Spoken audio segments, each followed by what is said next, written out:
भगवान राम की जीवन गाथा भारतीय संस्कृति और धर्म का महत्वपूर्ण हिस्सा है। राम का जीवन सत्य, धर्म और मर्यादा का प्रतीक है। उनका जीवन हमें नैतिकता, आदर्श और सच्चाई के मार्ग पर चलने की प्रेरणा देती है। राम का जन्म और बचपन। भगवान राम का जन्म अयोध्या के राजा दशरथ और रानी कौशल्या के घर हुआ था। उनके जन्म के समय अयोध्या में सुख और समृद्धि का माहौल था। राम के जन्म के समय पूरे नगर में खुशियां छा गईं, क्योंकि उनकी माता रानी कौशल्या के कोई संतान नहीं थी। राजा दशरथ को बहुत समय से संतान का वियोग था और उन्होंने देवताओं से प्रार्थना की थी कि उन्हें संतान का वरदान प्राप्त हो। फलस्वरूप भगवान राम का जन्म हुआ। राम का बचपन सरल और आदर्श था। वह हमेशा अपने माता पिता की आज्ञा का पालन करते थे। वह वीर, साहसी और धार्मिक थे। उन्होंने हमेशा सत्य का पालन किया और धर्म की राह पर चलते रहे। उनका जीवन बाल्यकाल से ही आदर्शों का प्रतीक था। राम और लक्ष्मण का बाल्यकाल। राम के साथ उनके छोटे भाई लक्ष्मण का भी बहुत खास संबंध था। लक्ष्मण, जो राम से छोटे थे, हमेशा अपने बड़े भाई राम के साथ रहते थे। लक्ष्मण के लिए राम एक आदर्श भाई थे। राम ने हमेशा लक्ष्मण को सही मार्ग पर चलने की प्रेरणा दी और उसे अपने कर्तव्यों का पालन करने के लिए प्रोत्साहित किया। दोनों भाई बहुत अच्छे मित्र भी थे और एक दूसरे का सहारा बनते थे।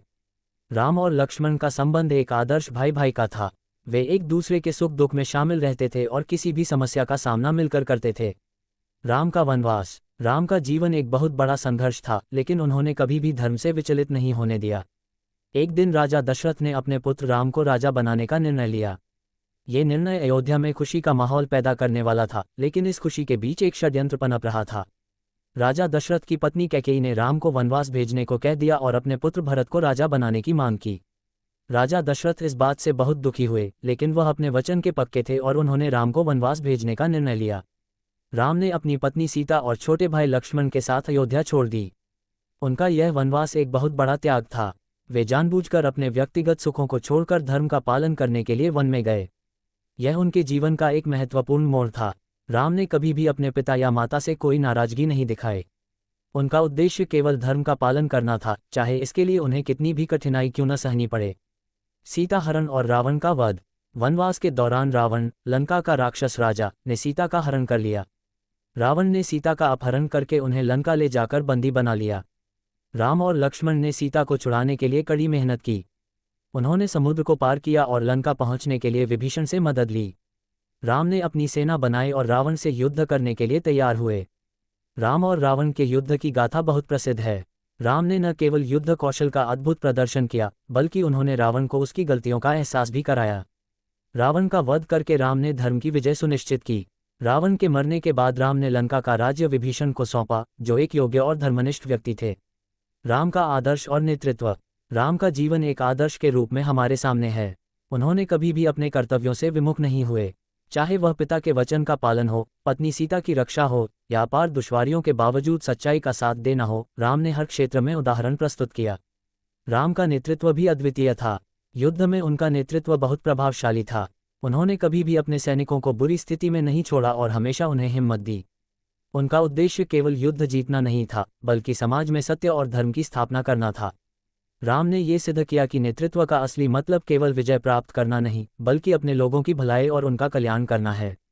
सीता की अग्नि परीक्षा। राम और सीता की कथा में अग्नि परीक्षा एक महत्वपूर्ण मोड़ है।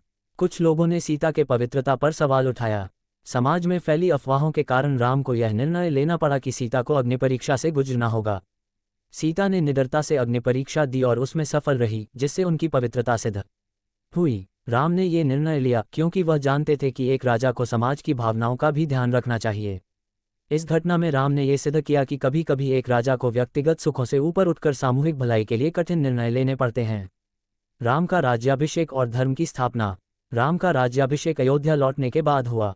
उनके राज्याभिषेक के समय अयोध्या में आनंद और उल्लास का माहौल था। राम ने अपने राज्य में सच्चाई, धर्म और न्याय की स्थापना की। उनके राज्य में न कोई भूखा था, न कोई दुखी। राम के शासनकाल को राम राज्य के नाम से जाना जाता है, जो आदर्श शासन की प्रतीक बन गया। राम ने न केवल युद्ध में विजय प्राप्त की, बल्कि अपने शासन में भी पूरी प्रजा का भला किया। उनके शासनकाल में प्रजा का कल्याण और समृद्धि हुई। राम के राज्य में कभी भी किसी ने अन्याय का सामना नहीं किया और उनका शासन केवल सत्य और धर्म पर आधारित था। राम के जीवन से शिक्षा। भगवान राम के जीवन से हमें कई महत्वपूर्ण बातें सीखने को मिलती हैं। धर्म का पालन। राम ने हमेशा धर्म का पालन किया, चाहे वह उनके व्यक्तिगत जीवन में हो या युद्ध के मैदान में। उन्होंने कभी भी अपने सिद्धांतों से समझौता नहीं किया। कठिनाइयों का सामना। राम ने अपने जीवन में कई कठिनाइयां और विपत्तियां सही, लेकिन उन्होंने कभी भी हार नहीं मानी। उन्होंने हमें ये सिखाया कि जीवन में आने वाली समस्याओं का सामना धैर्य और साहस से करना चाहिए। न्याय और सत्य का पालन। राम ने हमेशा सत्य और न्याय का पालन किया, चाहे वह किसी भी स्थिति में हो। उनके लिए सत्य सर्वोपरि था। त्याग और बलिदान। राम का जीवन त्याग और बलिदान का प्रतीक था। उन्होंने अपने निजी सुखों को त्याग कर धर्म और अपने कर्तव्यों को प्राथमिकता दी। आदर्श नेतृत्व। राम ने एक आदर्श नेता के रूप में ये सिद्ध किया कि सच्चा नेतृत्व लोगों के कल्याण और न्याय की स्थापना में होता है, न कि केवल विजय प्राप्त करने में। निष्कर्ष। भगवान राम का जीवन हमें एक आदर्श मार्ग पर चलने की प्रेरणा देता है। उनके जीवन में जो भी संघर्ष आया, उन्होंने उसे धैर्य और साहस से सामना किया। राम का जीवन सत्य, धर्म और न्याय का प्रतीक है। उनके द्वारा दिखाए गए आदर्श हमें जीवन में सही मार्ग पर चलने की प्रेरणा देते हैं। भगवान राम ने हमें ये सिखाया कि सच्चे राजा वह हैं जो अपनी प्रजा के कल्याण के लिए कार्य करते हैं, और सच्चे नेता वही हैं जो हमेशा सत्य और धर्म का पालन करते हैं।